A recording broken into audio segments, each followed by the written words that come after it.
Bonjour à tous. Ce matin, permettez-moi de vous laisser un conseil sous les traits d'un verset que l'on trouve dans le livre des Proverbes au chapitre 13.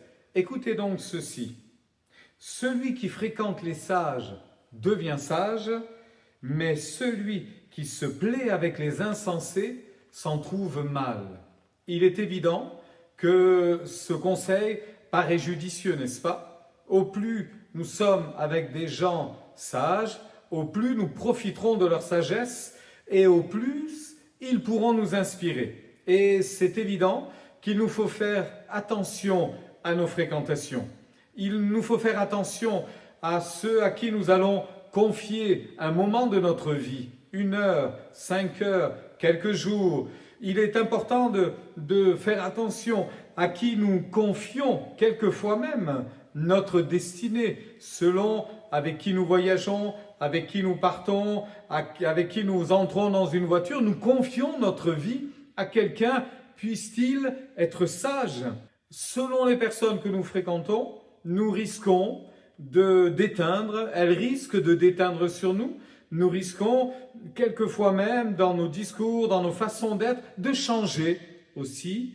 Je vous encourage évidemment à fréquenter des personnes sages. Permettez-moi d'associer également un texte que l'on trouve dans le livre des psaumes et que je trouve tellement beau.